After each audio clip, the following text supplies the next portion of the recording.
बिस्मिल्लाहिर्रहमानिर्रहीम, अस्सलाम वालेकुम। मैं हूं ईसा नकवी। इस वीडियो में बात करेंगे इंतहाई अहम डेवलपमेंट्स मशरिक़ वस्ता मिडल ईस्ट के हवाले से, इसराइल, मुत्तहिदा अरब अमारात, सऊदी अरब और अमरीका के हवाले से इंतहाई अहम डेवलपमेंट्स। और वो पहली कमर्शियल फ़्लाइट जिसने ऑपरेट किया है तल अवीव और अबू धाबी के दरमियान, इस दौरान कौन सी दिलचस्प मालूमात हैं जिनका आप सबको जानना ज़रूरी है, और जो पायलट हैं इस जहाज़ के, जो कप्तान हैं, उन्होंने क्या मुख्तलिफ अनाउंसमेंट की इस फ़्लाइट के दौरान, इंतहाई अहम तफसीलात हैं, उसके हवाले से बात करेंगे। लेकिन उससे पहले बहुत सारे लोग जो कि अपने सोशल मीडिया पोस्ट और अपने यूट्यूब चैनल्स पर वीडियोज़ में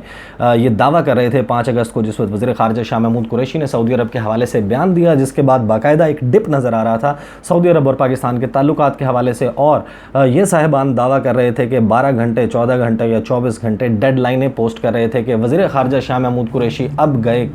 गए। और वज़ीर आज़म इमरान ख़ान, उन्होंने दबाव कबूल कर लिया है सऊदी अरब का, और सऊदी अरब के कहने पर पाकिस्तान के वज़ीर ख़ारिजा की छुट्टी की जा रही है, उनको बर्खास्त किया जा रहा है वज़ीर ख़ारिजा के ओहदे से। उन साहिबान के लिए मैं एक ख़बर शेयर कर दूँ। आज 31 अगस्त है, सोमवार का दिन है जिस वक्त मैं ये वीडियो रिकॉर्ड कर रहा हूँ, और इस वीडियो के रिकॉर्डिंग से थोड़ी देर पहले वज़ीर ख़ारिजा शाह महमूद कुरैशी से पाकिस्तान में सऊदी अरब के सफ़ीर नवाफ बिन सईद अल मालिकी, उन्होंने मुलाकात की, और इस मुलाकात की एक बड़ी पॉजिटिव प्रेस रिलीज़ भी सामने आई है। और जो शुरू में बाकायदा एक खिंचाव नज़र आ रहा था सऊदी अरब और पाकिस्तान के ताल्लुकात के हवाले से, जिसमें सऊदी सफ़ीर जो हैं उन्होंने पाकिस्तान के army chief general Qamar Javed Bajwa से मुलाकात की थी, और पाकिस्तान की सिविलियन लीडरशिप में जो हुकूमत है उसमें किसी जो नुमाइंदा है उसके साथ मुलाकात नहीं की, एक डिप नज़र आ रहा था। उसके बाद सऊदी अरब का दौरा हुआ आर्मी चीफ का, और अब सूरत हाल इस वक्त ये है कि पाकिस्तान और सऊदी अरब के दरमियान आज जो सफ़ीर हैं, सऊदी सफ़ीर, उनकी वज़ीर ख़ारिजा शाह महमूद कुरैशी से मुलाकात, और उसके बाद ये कहा जाना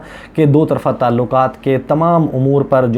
और उसके बाद जो म्यूचुअल इंटरेस्ट के इशूज़ हैं, सब्जेक्ट्स हैं, उन सब के ऊपर तफसीली बातचीत हुई। ये जो है वो एक ऐसी डेवलपमेंट है जो कि उन साहिबान को ज़रूर तवज्जो देनी चाहिए, जो कि वज़ीर ख़ारिजा शाह महमूद कुरैशी को अपने कागज़ों में, अपने दावों में घर भेज चुके हैं। अब आ जाते हैं उस तफसील की तरफ। आज जो है वो एल आल एक एयरलाइन है, एक कमर्शियल एयरलाइन है इसराइल की, उसकी पहली परवाज़, एक बोइंग तैयारे ने उड़ान भरी तल अवीव के एयरपोर्ट से, और उसने लैंड किया है अबू धाबी में। इसकी तफसीलात मैं आपको बताऊंगा, लेकिन मैं आपको बताऊंगा पहले इस जहाज़ पर मौजूद कौन कौन था। इस जहाज़ के ऊपर अमरीकी जो सदर हैं डोनाल्ड ट्रंप, उनके दामाद जार्ड कुशनर, जो कि एडवाइज़र भी हैं वाइट हाउस के, वो मौजूद थे इस फ़्लाइट के ऊपर। इस फ़्लाइट के ऊपर अमरीकी जो कौमी सलामती के मशीर हैं, नेशनल सिक्योरिटी एडवाइज़र हैं रॉबर्ट ओब्राइन, वो मौजूद थे, जो अमरीकी स्टेट डिपार्टमेंट के हुक्काम जो कि मिडल ईस्ट को देखते हैं, उसकी ज़िम्मेदारियाँ उनके पास हैं, वो लोग इस प्रवास पे मौजूद थे। और साथ ही एक इसराइली वफ़द भी मौजूद था, जिसमें इसराइल के जो नेशनल सिक्योरिटी एडवाइज़र हैं बैन शबात के साथ साथ उनके दीगर आला ओहदेदारान मौजूद थे। इन लोगों ने परवाज़ किया है, उड़ान भरी है, और ये पहुँचे हैं अबू धाबी, जहाँ पर ये मुलाकातें करेंगे इंतहाई अहम UAE की लीडरशिप के साथ। उसकी तफसील मैं आपको बताता हूँ। मैंने गुज़श्ता हफ़्ते जो है वो वीडियो में तज़किरा किया था कि ये सारी डेवलपमेंट होने जा रही है। अभी भी ये एक डेवलपिंग स्टोरी है, इसके तमाम जो पहलू हैं उनके ऊपर जो है, क्योंकि कल ये विज़िट कंक्लूड होगा और इसके बहुत सारे जो आउटकम्स हैं कि क्या क्या कुछ तय पाया है, इसकी ज़ाहिर तफसीलात कुछ अभी सामने आनी है। लेकिन आज जिस वक्त इस जहाज़ को उड़ाने वाले जो कप्तान हैं, उनका नाम है टाल बेकर जो हैं, उन्होंने जो है, एक आपको ज़ाहिर अंदाज़ा होगा बहुत सारे लोगों को जो डोमेस्टिक फ़्लाइट्स जिन्होंने डोमेस्टिक फ़्लाइट्स में सफ़र किया है या इंटरनेशनल फ़्लाइट्स में सफ़र किया है, कि अमूमन जब भी जहाज़ एक डेस्टिनेशन से दूसरी डेस्टिनेशन की तरफ रवाना होता है, तो हर डेस्टिनेशन के हवाले से हर एक एयरपोर्ट से दूसरे एयरपोर्ट के दरमियान जो है वो जो पायलट हैं, जो कप्तान है जहाज़ का, वो मुख्तलिफ़ किस्म की अनाउंसमेंट्स करता है, और वो अनाउंसमेंट्स लगी बंधी होती हैं, रूटीन की अनाउंसमेंट्स होती हैं, और उनमें कभी कभार जो है वो होता हो कि उसमें कोई एक आधे लफ्ज़ की तब्दीली आ जाती हो, लेकिन अमूमन जो कम्युनिकेशन कॉकपिट से पायलट करता है वो बिल्कुल सेम होती है, तकरीबन वैसी ही होती है जैसी किसी भी एक आम परवाज़ में होती है। लेकिन आज इस तैयारे की ने जब उड़ान भरी, आप इसकी मुख्तलिफ़ वीडियोज़ अभी देखेंगे, आपको नज़र आएंगी, मुख्तलिफ़ जो है वो यूट्यूब के ऊपर आप जाके देखें, फेसबुक पे देखें, ट्विटर पे देखें, पीस फ़्लाइट का नाम दिया गया है इसको। और जो पीस फ़्लाइट है उसने जो है जिसको नाम पीस फ़्लाइट दिया गया, वो उस मुल्क से उड़ी है जिस मुल्क की, अगर आप 13 अगस्त अगस्त के बाद से देखें कि उसने कितने बम बरसाए हैं फ़लस्तीन में, गज़ा की पट्टी पर किस किस्म की बमबारी हुई है, वो आप उसका अंदाज़ा लगा सकते हैं। जिस वक्त इस तैयारे ने उड़ान भरी तो इसके जो पायलट हैं उन्होंने ये कहा कि उन्होंने कभी ज़िंदगी में अपने ये ख्वाब भी नहीं देखा था कि तल अवीव से वो जहाज़ उड़ाएंगे और वो जहाज़ लैंड करेगा मुत्तहिदा अरब अमारात के अबू धाबी एयरपोर्ट पर। उन्होंने अपने इस तमाम गुफ्तगू का जो है वो इजहार वो बाकायदा खुल के किया और साथ ही उन्होंने ये कहा, और ये जिस वक्त परवाज़ भी, दौरान परवाज़ भी जिस वक्त सऊदी अरब की फ़िज़ाई हदूद में ये तैयारा दाखिल हुआ है तो पायलट ने यह अनाउंस किया है और बताया है कि जहाज़ जो है वो अब सऊदी अरब की फ़िज़ाई हदूद में दाखिल हो चुका है। आप लोगों को अंदाज़ा होगा कि सऊदी अरब की जो फ़िज़ाई हदूद है, एक दो एक्सेप्शंस के अलावा, वो कभी भी इसराइल के ख़ास तौर पर कमर्शियल फ़्लाइट्स के लिए खुली नहीं होती। और जो पायलट हैं उन्होंने ये कहा कि अगर हम सऊदी अरब की फ़िज़ाई हदूद इस्तेमाल ना कर रहे होते तो ये 3 घंटे और 20 मिनट की जो फ़्लाइट है अबू धाबी की, ये मज़ीद जो है वो तवील होती, 4 घंटे लगभग, और ये तकरीबन 7.5 घंटे में हम जो है वो मुख्तलिफ जो बहीरा अहमर है, रेड सी, उससे रूट लेकर पूरा रास्ता चक्कर काट के हम पहुँचते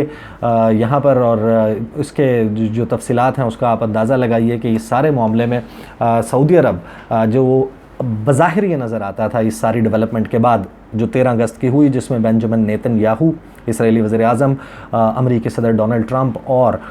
जो यूएई के क्राउन प्रिंस हैं उनके दरमियान एक हिस्टोरिक डील हुई जिसमें ये फ़ैसला किया गया कि यूएई और इसराइल अपने ताल्लुकात को नॉर्मलाइज़ करेंगे और इनके दरमियान सफ़ारती ताल्लुकात कायम होंगे मुख्तलिफ़ शोबों में ताउन के हवाले से। इस जो सितंबर का महीना है, यानी कि बहुत सारे लोग ज़ाहिर है सितंबर में ये वीडियो देख रहे होंगे, लेकिन सितंबर का जो महीना है उसमें वो एक बाकायदा डील वाइट हाउस में साइन होनी है। उसके बाद मुख्तलिफ ममालिक के रद्द-ए-अमल आए, मैं तफसील में बात कर चुका हूँ। टर्की ने, ईरान ने, मलेशिया ने, पाकिस्तान ने, सूडान ने, बहरीन ने, सऊदी अरब ने, ओमान ने, इन्होंने किस तरीके से इसके ऊपर रिएक्ट किया। लेकिन जो सऊदी अरब का रद्द-ए-अमल आया था वो रद्द-ए-अमल जो है वो बाकायदा इस किस्म का आया था कि जैसे सऊदी अरब उस वक्त तक तस्लीम नहीं करेगा इसराइल को और ताल्लुकात को नॉर्मलाइज़ नहीं करेगा जिस वक्त तक इस जो फ़लस्तीन की आज़ाद रियासत है वो उसका क़याम नहीं होता और 2 रियासती हल के तहत जिसमें मकबूजा बैतुल मुक़द्दस जो है वो फ़लस्तीन का दारुल हुकूमत हो और प्री 1967 बॉर्डर्स के हवाले से बात हो, एक पीस प्लान ऐसा हो, एक ऐसी डील हो,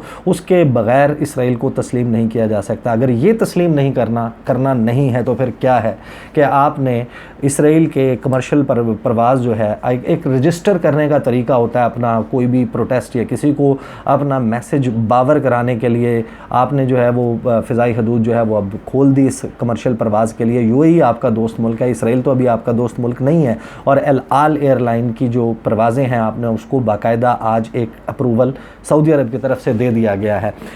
इसके हवाले से अगर आप जाकर इंटरनेट के ऊपर सर्च करें तो आपको मालूम होगा कि ये एल आल एयरलाइन जो है ये कमर्शियल वायबिलिटी ना होने की वजह से कोरोना वायरस का जो पेंडेमिक आया, वबा फैली, उसके बाद इसकी परवाज़ें बाकायदा बंद कर दी गई थी, इसको ग्राउंड कर दिया गया था और ये पहली परवाज़ है उसके बाद जो हो रही है। और इसकी ग्राउंड करने की वजह ये बताई गई थी बहुत सारी वजूहात में कि जो कमर्शियल वायबिलिटी है वो मुमकिन नहीं है क्योंकि सऊदी अरब समेत कुछ ममालिक हैं जिनकी फ़िज़ाई हदूद इसराइल के कमर्शियल एयरलाइंस या इसराइल के जहाज़, इसराइल के तैयारे इस्तेमाल नहीं कर सकते। और अगर आप कंपैरिजन करें एयर इंडिया जो कि फ़्लाई करती है तल अवीव, वो सऊदी अरब की जो है वो फ़िज़ाई हदूद इस्तेमाल करते हुए जाती है, तो उसकी जो कमर्शियल वायबिलिटी है वो एल आल एयरलाइन का कंपटीशन उसके साथ नहीं बन सकता क्योंकि एल आल जिस वक्त वही फ़्लाइट ऑपरेट करती है तो उसे 4 से 5 इजाफी घंटे फ़्लाई करना पड़ता है सऊदी अरब के और कुछ दीगर ममालिक के पास से जो है वो बाहर से जो है वो चक्कर काट के उसको आना पड़ता है, जिसकी वजह से